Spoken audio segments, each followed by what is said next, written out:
are you doing? I'm good, Francis. How are you? Very good. It's great to see you again. We had a wonderful time with you in 2020 Imagine Talks.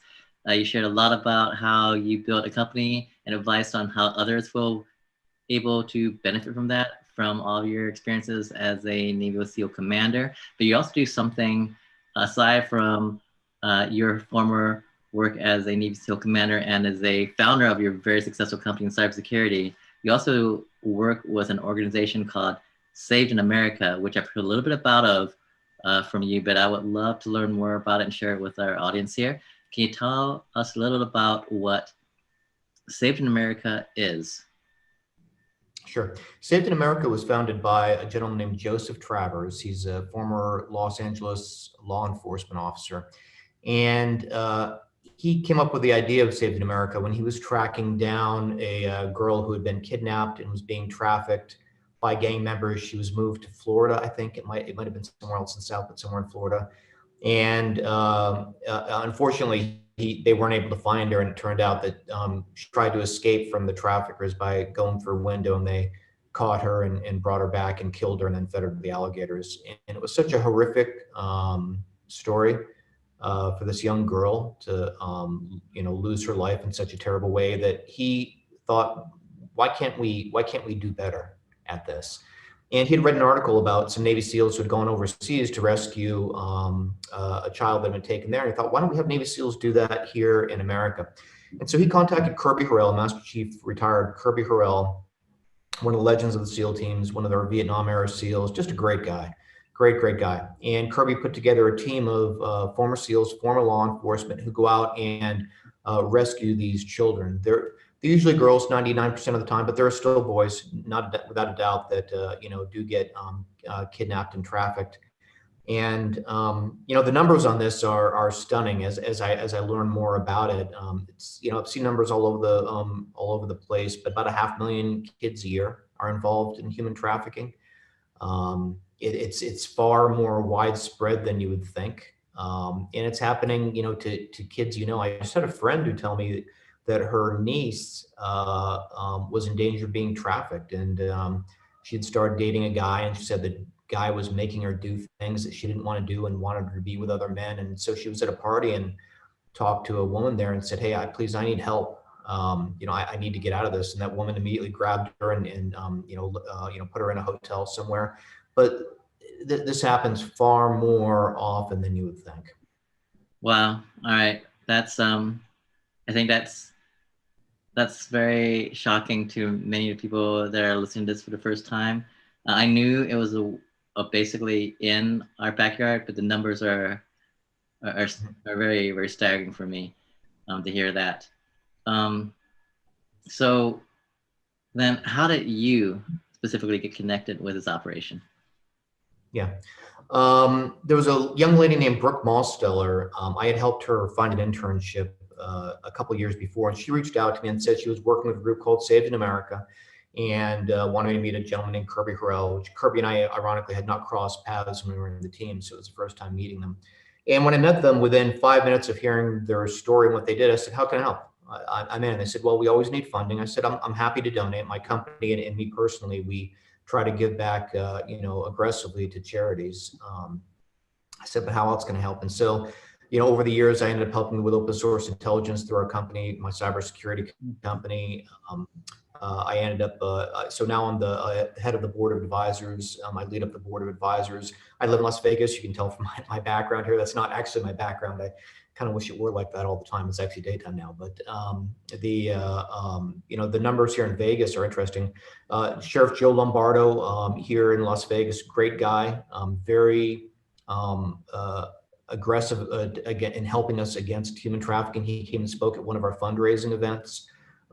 Former Nevada Attorney General Adam Laxalt, he spoke at one of our events as well. Just there's a lot of impetus against her, but Sheriff Lombardo was kind enough to introduce us to his team. And when our team met with their team, and they said, be careful what you ask for when you come here in Las Vegas, because we get 1 to 2 missing person reports a week, most of them minors and most of them being human trafficked.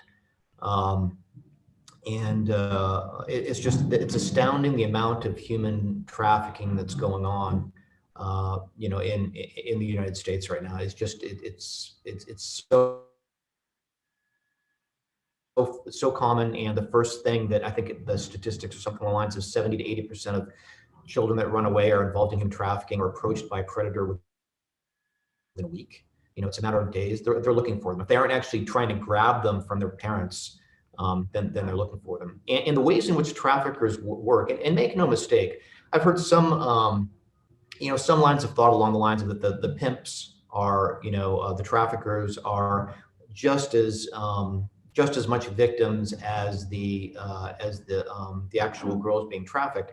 And I think it's a dangerous line of thought to go down, because at that point you're not creating a sense that these girls are actually being manipulated, but that somehow they and the pimps are in this this thing together, and they're all trying to get out of poverty together. And it really is. It's a very misguided line of thought, and I can see how people go down that way. They want to think the best of everybody, but the reality is, and I'm going to be graphic here, Francis, if I can for a second. Of course. These guys, the first thing these guys do when they get the girls away is they rape them. They have everybody around them rape the girls, and they inject them with drugs. These aren't people that are are victims. The pimps are not victims, and they are predators. They go and they get these girls. One La Jolla lawyer, her 15-year-old daughter was taken off her bicycle in front of her house and whisked off into trafficking. They go to parties and they lure girls away, and these girls never come home. They're seen leaving, with a bunch of friends. They have the girls recruit other girls, and these girls are willing to do it because they've truly got Stockholm syndrome. And you'll even hear some of the girls say, "Hey, I'm standing up for my man." They'll call their pimp their man, and because they have true Stockholm syndrome. And they break these girls down. And there was one girl, she was taken, and she was only gone for, I'm going to say only 2.5 months, because some of these girls, of course, never come back, and some are gone for years.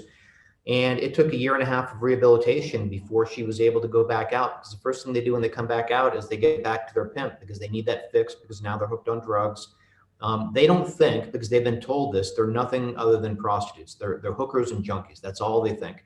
It takes, it took this girl, 1.5 years to come back and realize, I'm just a girl. I'm just a young girl who had a very bad experience, and I can still do all the things that I intend to do in my life.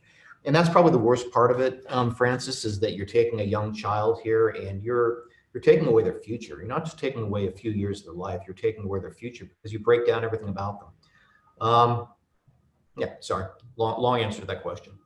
No, well, that's thank you for that detailed description, and it really shows that it's not just a one-off thing. And sadly, I actually know someone like that who actually was so lucky to escape, actually. But everything you described, right to the point where she was kidnapped and raped for multiple days, and luckily, by the mercy of one of the members of the gang, totally by the mercy of one of the members of the gang, got returned in the middle of the night.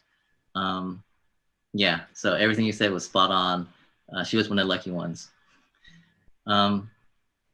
So can you share with us what exactly, aside from helping with the donations, what exactly do you do in terms of parts of the operations, if you can share that at all? Sure. On a personal basis, I don't go in the operations, mainly because I don't have a private investigator's license. So all of the operators, they're either former law enforcement or former military special operations. They have private investigator license, so the license to carry weapons. And it's probably important to note, this isn't, none of the operations happen like the movie Taxi Driver, to kind of date myself, where Robert De Niro went and rescued, Jodie Foster in a blaze of gunfire. And the parents contact Saved in America, and that's probably the number one thing we want to do, is to make sure that, we have Saved in America's contact information out there. A lot of these parents, they went to the police, and the police attitude in general is, when there's a runaway child, is it's a runaway and we don't get involved.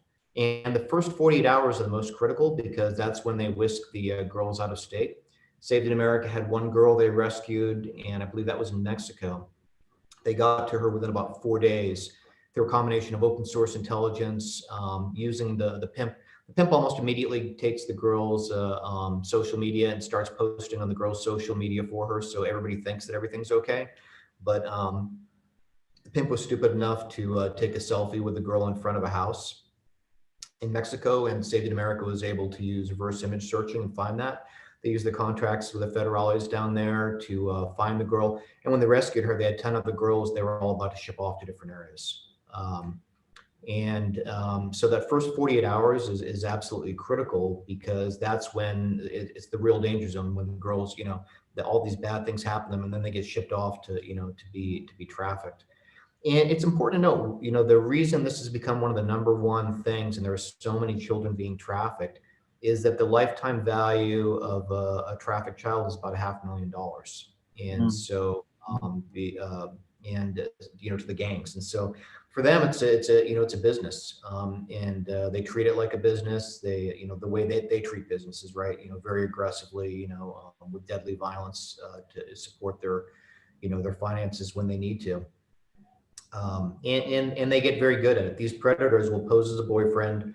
It's often a boyfriend who's maybe 10 or 15 years older. It's a young girl, 14, 15, a 28, 30-year-old boyfriend who's been, talking on social media. They're predators. They know how to identify the girls that have self-esteem issues or have a broken family life or are looking for something, and they convince these girls to go meet them somewhere, which is why it's very important for parents to, if you have young girls, and young boys, to monitor the social media. You should know everything your child is doing on social media. That is not an invasion of their privacy. That's an absolute requirement to protect them.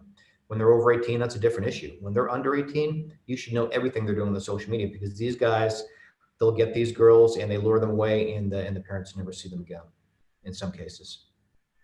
Wow. Okay. So let's say that something like this happens to somebody. Can you just walk us through the steps of what happens the minute they contact Saving America? What are the steps of process that would happen in the usual operations Sure. that would come to the outcomes? Yeah, the first thing they do is they confirm that the child's a minor, and I've had this in a couple cases. I had a friend, former SEAL, as a matter of fact, from my one of my platoons my platoon at SEAL Team 8, and he said he had a friend who was being trafficked. The problem was that she was over 18, and so the Saving America can't get involved if they're over 18, because there's a presumption under the law that it's a willing, Mm-hmm. um, willing person, unless there's some other crimes being committed. Second is the parents need to sign over power of attorney to Saving America, so Saving America can act on the parents' behalf. Mm-hmm. Otherwise, Saving America has no authority. They have no legal Mm-hmm. authority because they're law enforcement. Third is the Saving America will get with the parents, and they will ask for access to all the girls' social media, any kind of information they have, that they can start doing open source intelligence research to figure out where she could be. When they locate the girl, assuming they locate the girl, the next thing they do is they contact whoever local law enforcement is to immediately make that connection and say, here's the situation. They'll typically go, stake out an area to look for the girl, and then when they can actually get positive identification, they call law enforcement, have law enforcement come in. A lot of the time, sometime if possible, they'll fly in the parents, so the parents can be there, so the parents can take positive custody of their child, and law enforcement sees that, and then they can go ahead and the parents will take the child away. They immediately try to put them into rehabilitation for the reasons I discussed with you. Is that one of the first things the girls do is because they've been involuntarily hooked on drugs, and they've been mentally conditioned to believe that the pimp is their friend, family, boyfriend, whatever, and that they need to protect him and get back to him so that he doesn't get in trouble. And so they need to take them and put them off into rehabilitation for, like I said, as much as a year and a half. Those are the happy stories where the girls come back. Sometimes the girls don't come back, and sometimes the girls will still run away from the rehabilitation facility 3, 4, 5 times, and it's these stories are heartbreaking. I see these parents. I was at one fundraiser, and I remember watching these parents, and they're just average middle class parents, and just seeing them. And their daughter was taken. Luckily they got their daughter back. I remember looking up at them, going, "They don't deserve this." And it sounds like such a naive thing to say, right? Who does? Nobody deserves this, but they didn't deserve this. They didn't do anything wrong in their parenting. They weren't an abusive, dysfunctional family. They were just regular people. Um, it really is. It's a tragedy. It's a tragedy that humans do this to each other, and it's a tragedy that as a society we haven't done more to prevent it. Wow. And that's so heartbreaking. Well, then On that same note, what is an operation from your memory that you've been involved with that that you are most proud of? Something that you're most happy that you were able to be part of, that actually, for lack of a better word, changed the person's life. Sure. Like I said, I don't go in the operations because I don't have a private detective license, so I don't have the, the release from liability that from that. But probably that's that one where the girl was taken. She was taken from California to Nevada. From Nevada, she was transported down to Mm. Mexico. And the guys at Saved America are very savvy guys from an IT perspective, a computer technology perspective, as well as a investigative perspective. Like I said, they looked at the girl's social media. They found that the pimp had done a selfie, in front of this house, done a reverse image search on Zillow to find that house. Contacted and this is what within hours, right? I mean, this is within 48 hours they did this. Contact the federales, which is very difficult. Down in Mexico, there's very Yeah. little rule, and so that was just personal relationships they had because they had been San Diego police officers, and they had opportunity to work with the federales, so they developed friends there. Wow. And those kind of bonds are the ones that make things work. When there could not have been an official request that would have gone from America to Mexico that would have been resolved within a short period of time, particularly if there was any connection to the drug cartels. But they were able to locate it, the girl, and get her back, and these other girls that were about to be shipped off as well. But that's just one story that's reflective of so many others.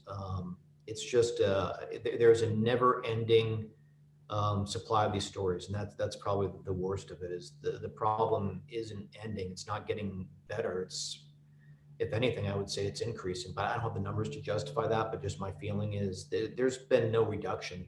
I could not tell you from the time that we started this to now. There's been a reduction of 30% in the amount of human trafficking. That's not the case. Wow. I mean, at least we're out there trying to do something that. So you said that even you mentioned that even like if you're lucky enough to rescue them, um, there's still a lifetime of damage. And just how does can you tell us a bit about the rehab they have to go through afterwards, and even years after they've been recovered? Sure. I think first of all, and I'm not an expert in this portion of it, there are great people that run rehabilitation facilities for these girls.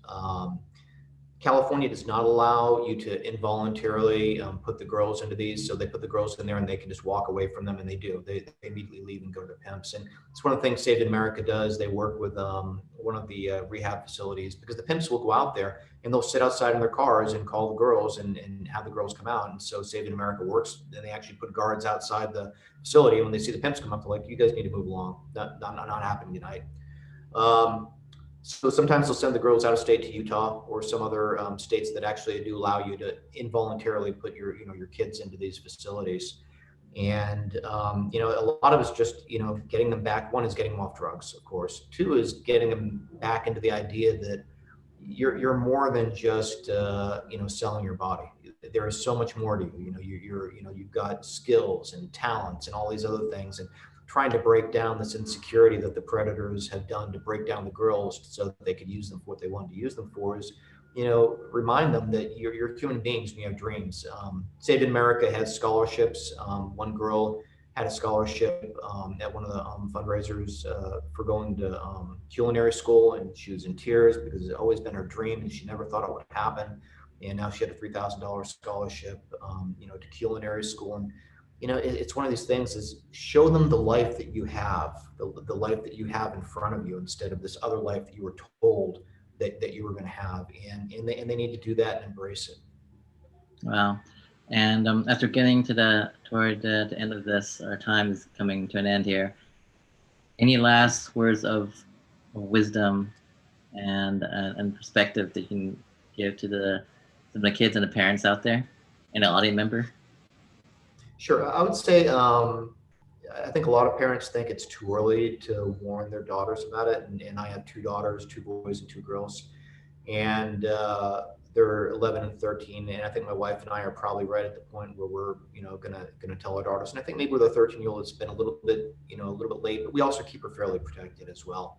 But the predators are going after children as young as, I mean, it's terrible. They go after children as young as 4 and 5 years old if they can. And so making your kids aware from the time that, if they have any access to social media, that's the time when you want to start making them aware of this. Mhm. And it's a horrible thing. So, you need to break it to them in such a way that they recognize the seriousness of it without terrifying them too much, where they rebel. But that's one thing. And two is recognize this. If you see, and this is something that actually happened to me, and it was years ago before I joined Saving America, but I was going into a hotel for a conference, and this young girl pulled up, and another woman dropped her off, and the woman was probably in her 20s to 30s, and the girl got out there, and I was looking at her going, God, why in the world would her parents let her dress like that? She was dressed like a hooker, right? Very high mini skirt, way overdone on the makeup, super tight, revealing. She was probably 13. And as I look back years later, I'm like, that was a pimp, a female pimp, because there are female pimps dropping off the girl to be prostituted in. And I think back, years later, what could I have done? What should I have done? But my point there is, look for the signs. If you see something that looks suspicious, particularly if it's a woman, approach the girl and say, "Hey, is everything?" Quietly, where whoever her pimp is around her can't see it. And remember, the pimp could be a woman, and say, "Hey, is everything okay? Do you need help?" And be willing to help them. There was a woman here in Las Vegas who did that. She runs a human trafficking safe house, and she was at a human trafficking convention, and a girl came up to her, and the girl was there with a pimp, and she slipped her a note and said, "Please help me. He's my pimp, and I can't get away from him. He'll kill me." She grabbed the girl by her arm, went to the janitor's closet, locked herself in. The pimp ran after them, was pounding on the wall, and then she texted the security guard and said, "Hey, please help us," and they arrested the guy, and she got the girl away. But it takes aggressive motions like that to be able to make a difference. That's my advice. Look to take care of your own children, and then look for these signs of it happening, because it is happening right under our noses. Well, thank you so much for your insights and a peek into the not so pretty world that lives right underneath in our backyard.